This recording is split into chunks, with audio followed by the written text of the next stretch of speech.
inside Ferrari's aero trick that's left rivals scratching their heads, and are there early signs that it's finally got its mojo back? Plus, is F1 about to water down its green ambitions in a bid to curb lift and coast? And Mark's very early championship prediction. All that and more coming up on the Motorsport F1 show with Mark Hughes.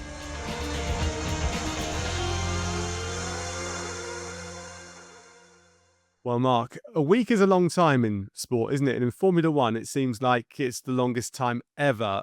We've seen the Bahrain second test come and go, and that's really the topic of your latest column, the MPH column, which you can find on motorsportmagazine.com. But in that column, it's not really looking at who's done what, where, why, and when with time on track. It's looking at how teams have interpreted the rules and regulations. Yeah, I mean, we've got a sort of rough order of magnitude competitive order, but of probably more interest is we got a bit more detail on who's done what in terms of the design of the cars and of the formatting, and that might be going a long way to explaining the competitive order that we're seeing. And so, yeah, a few interesting little things that have come out of that, and we can see that, for example, not everyone has gone to the full wheelbase allowance. It's come down to 3,400 this year from 3,600, and the expectation was, because you've got all this, the battery and all the associated plumbing and the uprated ERS-K and everything associated with that, and the greater cooling, it was assumed everybody would need that full permitted wheelbase, but we see McLaren it's gone around 10 centimeters shorter than that, just from studying a few photographs, not me personally, but somebody who's expert at, getting the angles absolutely spot on. And yeah, I've since had this sort of confirmed that they have gone slightly shorter on wheelbase, so that's easier to get the weight down to the minimum, but it means there's a bit less floor area to create the downforce, and it means the center of gravity is probably a bit higher, so that's an interesting choice. And we've seen Ferrari make some really, really interesting choices.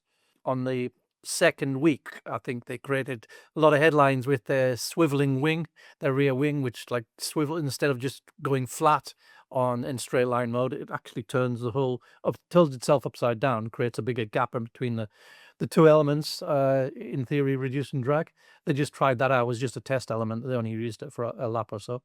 And they also introduced this little vane behind the exhaust, and it created quite a stir. But the really significant thing about that is that vane is mounted on some extra bodywork behind the diffuser, and we saw this in the first week of testing. And no other car has got this extra bodywork beyond the diffuser. And there's a good reason for that. The reason for that is that the dimensions where you're allowed to put bodywork are defined by how far it is away from the differential and the drive shafts that feed into the differential. And there is a 60 millimeter or plus or minus 60 millimeter allowance for where you place that differential. And Ferrari's chosen to pull it as far back as they possibly can under the regulations and swept the drive shafts really quite an extreme angle forward to meet the wheels. And this means that if you go 60 millimeters back from there, it's beyond the diffuser. So you can put some more bodywork, which effectively extends the expansion ramp of the diffuser. And it meets the regulation because it's still the diffuser ends where it's supposed to end. But as far as the air is concerned, this extra bodywork after the diffuser just sees the whole thing as one. So that as far as the air is concerned, it's a bigger diffuser. So it's potentially got more downforce, and that's not something that anybody else could copy because it's determined by the mechanical layout of their cars. And so that's really interesting. I think this is showing Ferrari to be really back in this sort of creative state that we're in probably last time was 2017 when they come out with a really innovative way of interpreting the side impact regulations and then setting the radiators back in an aerodynamically advantageous way. And everybody copied that within a year, but they couldn't copy it that year. And that was the last time Ferrari was really noted as an innovating team in terms of the design, but it looks like they've got that spirit back again. So that's quite exciting, especially given some of the performances we've seen in testing from the car, and it looks pretty quick. I mean, timing is key, isn't it, in Formula One? And I suppose, expected that there would be a few surprises in the second test in Bahrain, where people were bringing certain upgrades. If we just flip back to McLaren for a few moments, because this shorter wheelbase, not using the full allowance, why would you do that? What's the advantages of not using the full? Was it 10 centimeters shorter than the others? Why would they not go Yeah. the full length? Well, for one thing, it makes it much easier to get down to the weight limit and be below the weight limit, and then you can put the ballast wherever you need it in the car to get the best balance that you need for any circuit. You can tune it more, you can tune the balance more from one circuit layout to another one. So that's one quite significant advantage. The other one is a shorter wheelbase car will generally be a bit more agile. It'll be a bit easier to change direction and thereby put a bit less load on the tire and just generally be a more malleable car for the driver. And so, yeah, there are advantages to it, but there are disadvantages too. And obviously, all the teams, they sort of simulate these things to death. But it's interesting that they're still coming up with different answers to each other. Yeah, it's a bit late, I imagine, for anybody else to look at what McLaren are doing and follow suit. What about Ferrari then? I mean, you've mentioned how unusual their design is and how clever their design is. I Yeah. mean, Lewis Hamilton has a habit, doesn't he, of jumping ship at the right time, or it doesn't always look like the right time, but then a couple of years Yeah. later, it seems to be the right time. He's jumped ship once in his career, you know, where that's come to fruition. But you know what I mean? McLaren and Mercedes was the perfect time. And Mercedes to Ferrari last year didn't look great, but maybe it's going to turn out good. And so, yeah, the Ferrari does look good, and not only unusual in terms of the layout that we were talking about and the little trick with the diffuser at the back, but also it's the way they've spec'd their power unit. They've got a smaller turbo, which they did have in the last regulation set actually, but it's because of these regulations deleting the ERS-H. We talked last week about how difficult these cars might be to get off the line because of the turbo lag. With a smaller turbo, you got much less lag, and we did see a couple of dummy starts, and the Ferrari absolutely rocketed off the grid, and so did the Haas with the Ferrari power unit. So that could be interesting if that's replicated, or whether that was just that the others hadn't got their settings quite right, and Ferrari finds it easier to get the settings right because of that smaller turbo, or whether that's actually lodged in, and it's not going to matter if it qualifies on the second or the third row; it'll still be leading by turn one. If that's the case, that's really, really intriguing. Are you surprised to have seen such a huge difference across the 11 teams there are on the grid now, particularly what Ferrari have done or Ferrari have brought in that last test in Bahrain? Yeah, I think so. I think, I mean, we talked about how they'd all converged more or less by the end of last year because it was the fourth year of that regulation set. So we were expecting a bit more divergence this year than we saw at the end of last year. But even so, it's interesting to see what they actually are. And we begin to get a picture of that, as we got a bit of a better look at the cars. Has there been then from what you've been able to determine from the test in Bahrain, anyone that is, I mean, you've mentioned that, you know, the Mercedes and Ferrari seem to be leading the way, but is there one that we should be looking at that's going to come on leaps and bounds quickly in the season, or is it likely that the two that are looking the strongest at this point in time are going to continue for this entire first season of these new regs? I think if you were looking for potential to improve and the track record of doing that, of developing a quicker car, you'd look at both McLaren and Red Bull, who aren't, neither of them were that far behind Mercedes and Ferrari. Apparently, that's how it looked, but they were behind. And so, yeah, it wouldn't be too surprising if they came on, to challenge those at the very front. And I think also what you got to bear in mind is with these regulations, there's going to be a much bigger variation in competitiveness from one track layout to the next track layout. And it could just be that the Bahrain layout, with all the heavy braking zones and then heavy acceleration zones, favors those two cars, and it might not favor them at a more flowing circuit like Melbourne, for example. So we've got to bear that in mind as well. There's going to be much more variation according to track layout than we've got used to.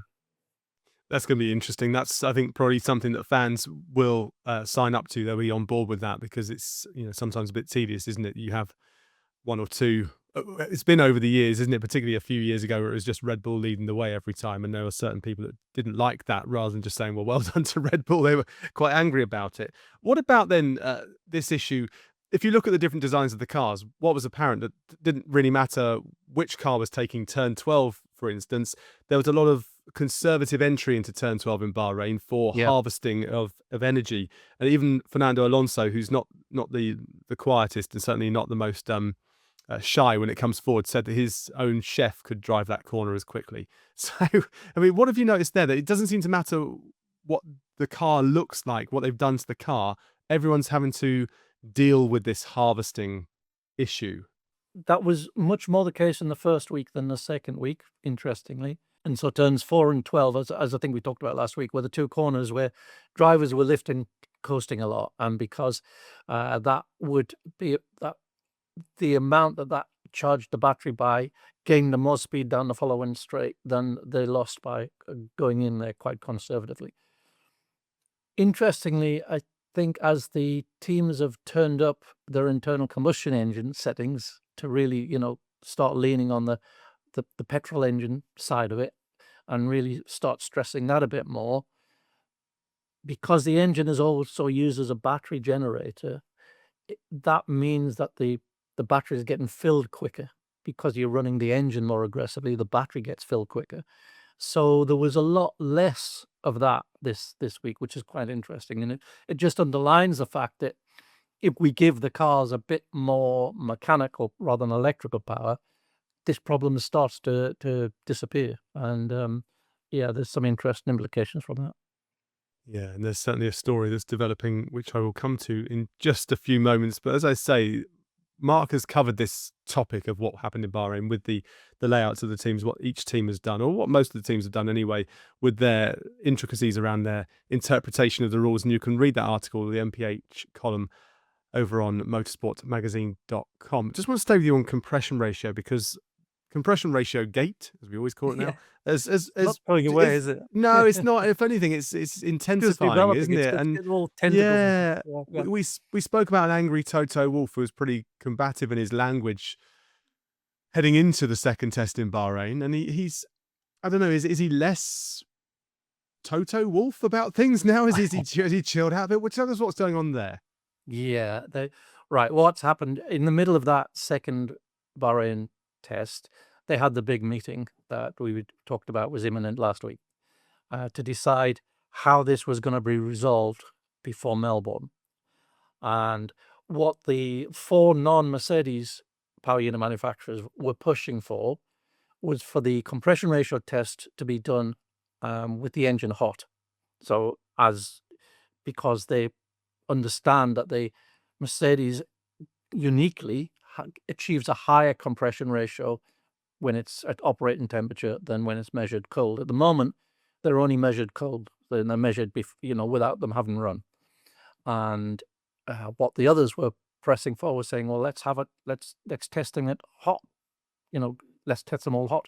Mercedes pointed out that would give the 4 others an unfair advantage, because if you measured it, if their engines lose compression ratio as they get hot, as opposed to the Mercedes, which gains compression ratio. So if you did a hot only test, potentially those 4 other manufacturers, they could set their compression ratio higher when cold so that it fell down to 16:1 when warm. Whereas Mercedes, because theirs goes up, if you had to achieve 16:1 hot, would mean that they would have to start below that, and so they would be at a disadvantage. So what the FIA has quite cleverly suggested is, okay, we'll do a cold and a hot test. How about that? and so has to be voted on before Melbourne, and to go through. It has to achieve, well, FIA form, but I mean we can take that as read. They'll vote for whatever is going to look like a solution, and 4 of the 5 manufacturers. So as long as they get 4 of the 5 manufacturers, that's what we will have in time for Melbourne. We'll have a cold and a hot test, and everybody will have to configure their power units accordingly, so to pass both the cold test and the hot test, and be it 16-1 or under. But not everybody might vote that way. So just let's recap into my mind. Okay, so you've got this situation where the Mercedes, when it runs hot, when the engine's up to temperature, is going to have an increased compression ratio because that's what they've cleverly done. Whereas the other teams are saying, well, when we run at temperature, we lose compression because that's what a typical engine does through expansion. So the FIA said, okay, we'll test it cold and hot, and then they've gone, oh no, hang on, no. If we test it cold, then that won't help us because if you test it cold, then we will be above the compression ratio because we're taking into account that there'll be a reduction in compression as the engine gets up to temperature. But Mercedes are saying, yeah, let's just do that. So we're in this. Are we in this completely upside down universe now where the teams have come forward with a suggestion and now they're saying, oh no, we're not even going to vote on our own suggestion because that's negatively impact. Yeah, this is crazy. Yeah, so because what they've asked for is slightly different to what the FIA suggested. So yeah, they've said, "Can we do this?" And the FIA said, "Well, let's not do that. Let's do this instead to make both sides happy." And so might not if that vote doesn't go through, if they don't get 4 of the manufacturers, it stays exactly as it is. It stays with the cold test only. So would some clever person at the FIA have come up with this strategy then? Of okay, we'll offer both hot and cold then to see what happens. Is it a kind of a okay carrot and stick? You've come to us with something, and we'll play devil's advocate here and say, here you go, here's the solution, and see what happens. The FIA just wants a resolution so that the season doesn't start under a cloud, and there's no protests going on. It's just everybody signed up to whatever it is, and as long as that's happening, the FIA is happy. It's just it's a remarkable situation. We're a week and a bit away from the first Grand Prix, and here we are. What has Toto Wolff, the Mercedes team principal, said about this then? Because it sounds like he's probably rubbing his hands together. He's probably quite happy. I think, yeah, he's in a much better frame of mind than he was when he felt they was going to have the cold only, the hot only test imposed. So this, at least in theory, gives a quality of opportunity, this hot plus cold. So this is a compromise that he can live with, I think. What's your gut instinct say on this topic then? Do you think it's likely that 4 of the 5 manufacturers, obviously Mercedes are not going to vote for it, but 4 of the 5 are going to do it? I don't know. I think it's in the balance. It will depend on where they see the other 4 teams, where they see the biggest advantage or disadvantage, and where that lies, and they'll have to do a few simulations on their own power units to decide which is better. And yeah, I think it's in a balance. I know we spoke about this before, but Red Bull were kind of on board with this thing that Mercedes were doing because they'd learnt how they were doing it, although they hadn't achieved the same results. So they likely to be one that would maybe hold back. I don't think Red Bull were on board with it. I think they were the ones of the other 4 who were aware of it and who made it public knowledge. So yes, they knew what it was that Mercedes had managed to achieve, but not necessarily how they'd done it. So no, I don't. I think really in terms of where their interests lie, Red Bulls are the same as the other 4, not aligned with Mercedes. Okay. So we see what happens. I'm sure there's quite a few conversations going on behind closed doors, a lot of phone calls between team principals, et cetera, happening at the moment. Is there any is that sort of thing, lobbying happening, do you think? Oh, for sure. Absolutely, for sure. There'll be all sorts of telephone calls going on. It'd be fantastic to get transcripts, but yeah, dream on.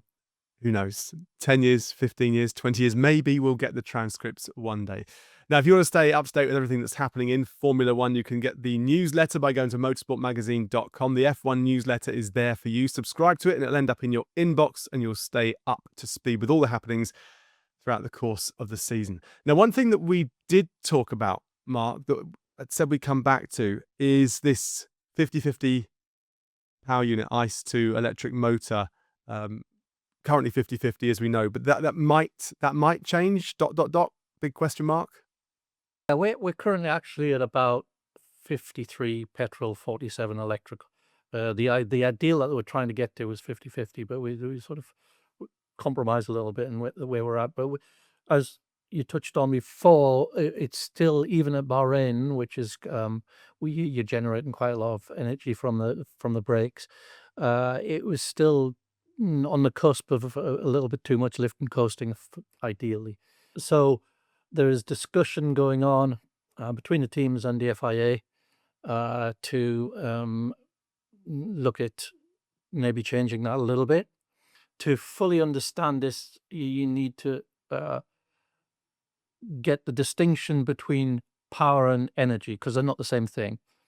So the battery's maximum energy store is nominally 4 megajoules, which though the overtake mode allows you a little bit more, 4.5.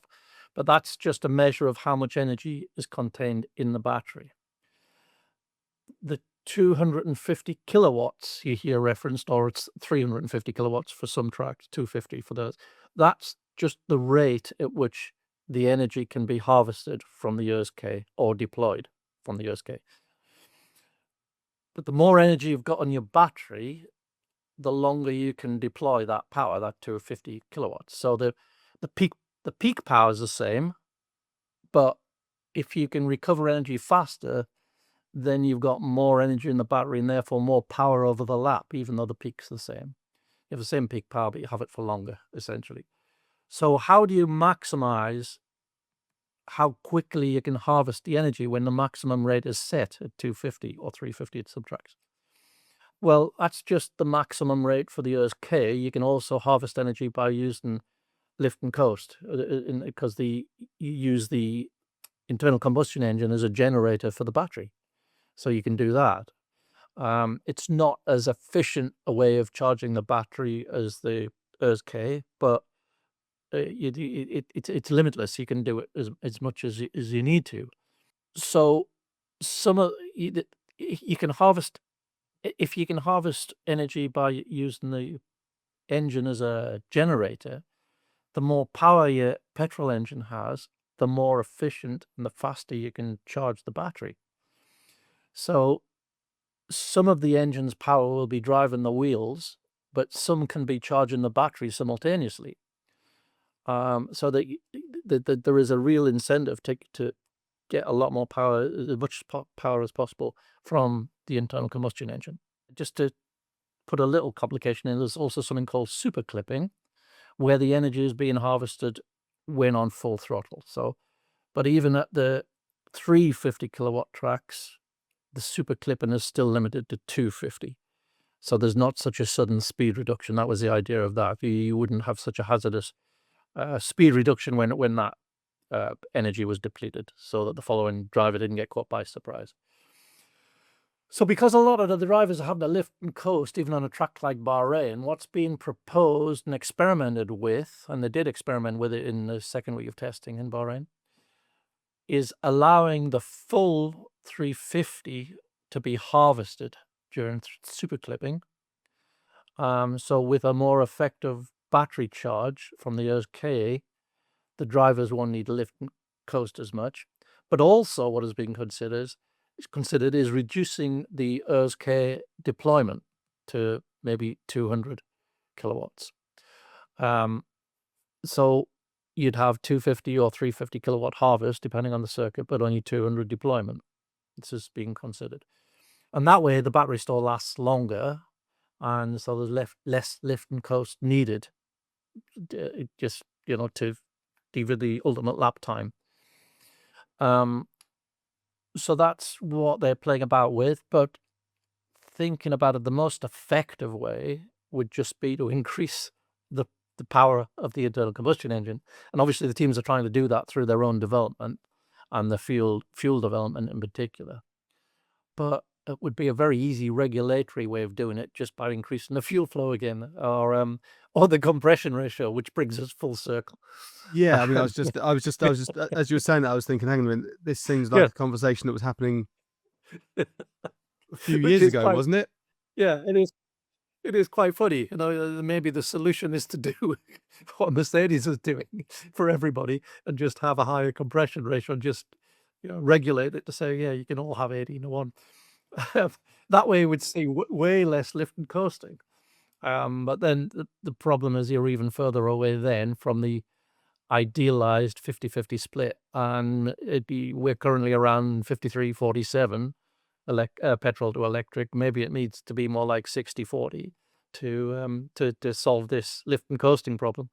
But yeah, there we are. That's the little wriggle room that the Formula One has put itself in. Does the FIA and Formula One have a PR battle on their hands here, because they need to leave this scenario with some form of face saving going on here as well? So are they playing a little bit of a game? Are they having to play a little bit of a game? They're trading off one thing against the other. They're trading off the entertainment and I'm sure Liberty, the last thing they want to hear is to have the highest profile stars like Max Verstappen and Lewis Hamilton and Fernando Alonso saying, these are awful. This is not racing. This is not a racing car. This is just managing. That's the last thing they want to be putting out there. So they have to attend to that, and not just by silencing the drivers. They're never going to do that, but by attending to their concerns. But on the other hand, they've set out their stall to make this, a big, like, semi-electric formula, and it's showing that at the levels of harvesting and deployment that they've chosen and the energy split that they've chosen, it's still not really within the grasp of the technology to achieve. So they've probably been a little bit overambitious in where they've tried to get to. So it needs a little bit of fine tuning. It's perfectly solvable, but it is a problem that they've given themselves by, as we touched on last week, by trying to accommodate the wishes of the automotive manufacturers. That's where the problem has arisen from, and they're still running around trying to sort of fine tune an idealized solution. Yeah, I was actually just going to ask you about that. With the engine manufacturers, the marks that are on board, the engine manufacturers themselves, have they got to play a very clever game, the FIA, with this, that they don't lose these manufacturers straight away, that these manufacturers that we signed up to X and now you've changed it to Y, that's not what we're on board for, we're out? Is there a danger of that, or is that's too childish and toys out the pram? Yeah, I don't think it's going to be as serious as that. We're close enough to a possible solution that everyone could live with, I'm sure. So I don't think it's going to be as fundamental as we believed it was going to be this, and it's actually nothing like that. I think it's still at the end of the day going to be massively more electric powered than it was. So even if we do go to 60-40, it was more like 80-20 before. So yeah, I think it is solvable, but it's a problem that might have been foreseen. Yes, very much quotations around the word might, I think. On that one there. Now then, I'd like to tell our lovely audience about a competition that Motorsport Magazine is running at the moment. So I suggest that you go to motorsportmagazine.com.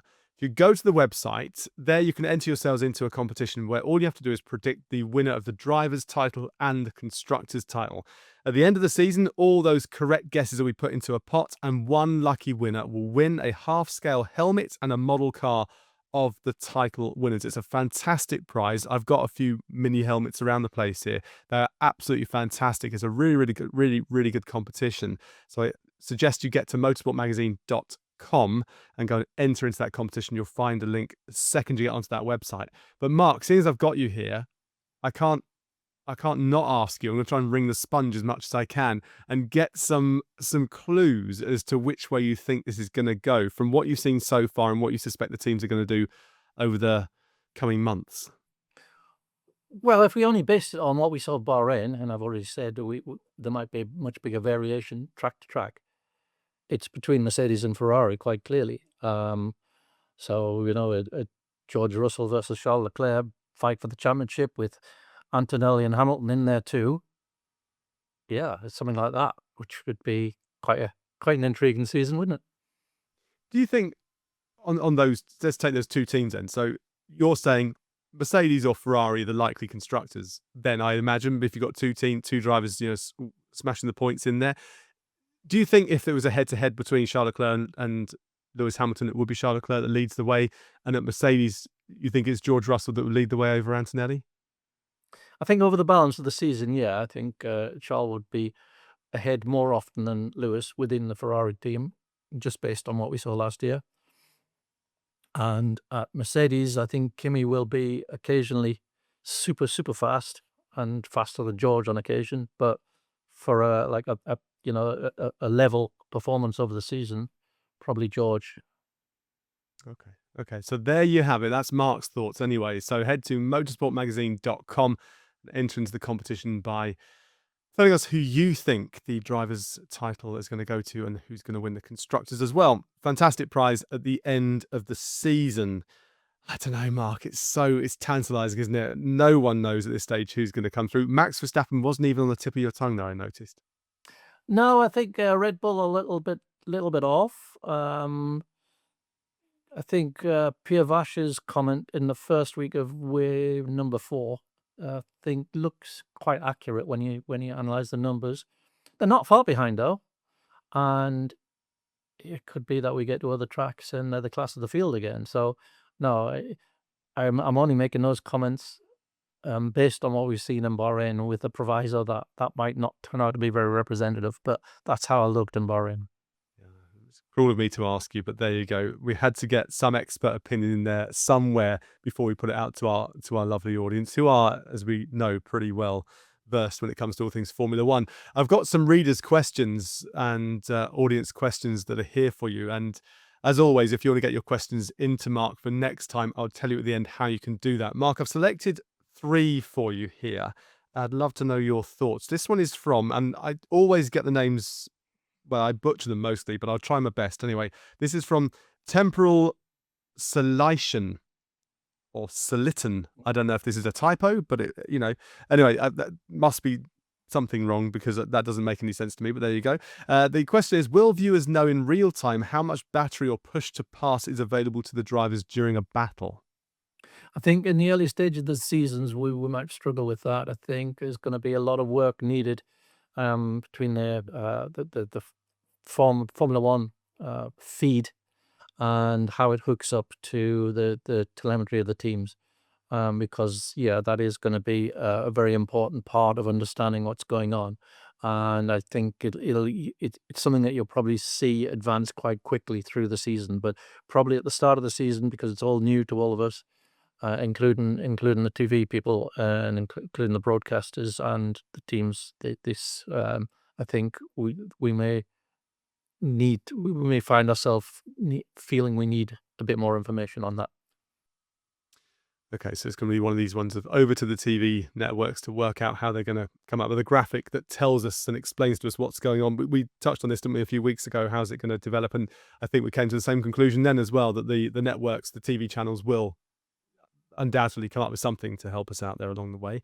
Question here from Jeremy. I definitely got that one right. Haven't F1 drivers always driven at below 100%? Are they going to have to hold back more than they did before in 2026? Not quite always, but certainly for most of the championship's history, there's been an element of that. Yeah. In the fuel stop era in the tire wars, no, it was flat out. It was a series of flat out sprints basically, and the tires were able to take it, and the cars were light. But yeah, for most of the championship's history, there's been an element of you have to save resource. Whether it be tires, engines, what have you. But I think it's not inevitable that we continue in that direction. I think if we wanted, we could conceive a formula where that wasn't the case. And this, as things are at the moment, as they were with the energy splits that we had in Bahrain testing, we've gone a long way in the negative direction in terms of how much they're having to conserve, not just the usual things, but a new dimension of conservation, to such an extent that, you know, some of the top drivers are saying, well, it doesn't really matter how talented a driver you are. If you can just go through a corner at 70% effort, anybody could do it. We don't want that. So as we just talked about, there is a solution to that. But to say, well, drivers have always had to do that, so let's not worry about it, I think would be wrong. I think that would lead you to not a very interesting place. So I think, yeah, we've got to be aware of the problem, and I think Formula One will be very responsive to it. I'm pretty sure it's not this isn't a war between the drivers and Formula One. This is it's in everyone's interest to tweak this so that it works, and I'm sure they will do. Yeah, well, I admire your optimism. I'm also optimistic about it as well. I think they will do because they have to. And essentially that's it. That kind of forces the issue. Final question for you then. I have no name because we've had quite a lot of people asking this same question. So we're just going to put the question to you. And it's a tricky one because it's a big what if. It's a big kind of if over the top of this. But who would win in a straight fight between George Russell and Max Verstappen? I presume that's on track in identical kit. I think it'd be a great battle, but my money would be on Max. Just there's nothing you can't do, is there? It's just consummate.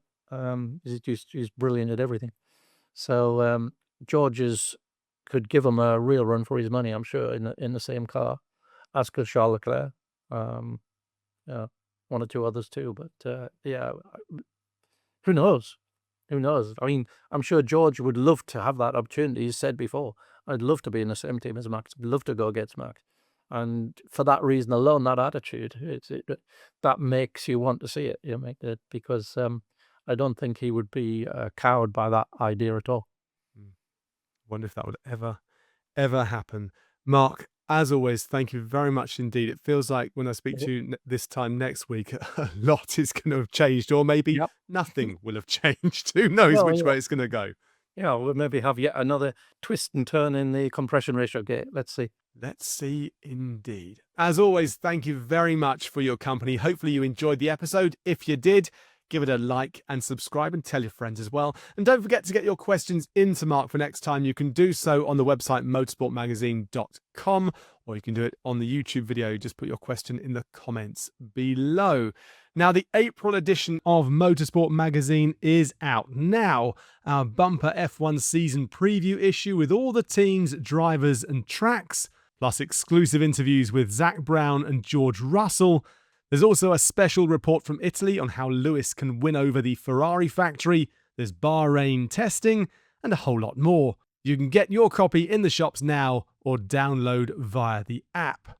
Not one to be missed. Now, before I go, a quick reminder to go to Motorsport Magazine and put your predictions in for the championship, and then you'll be entered into a competition with some fantastic prizes available at the end of the season. As always, thanks so much for your company.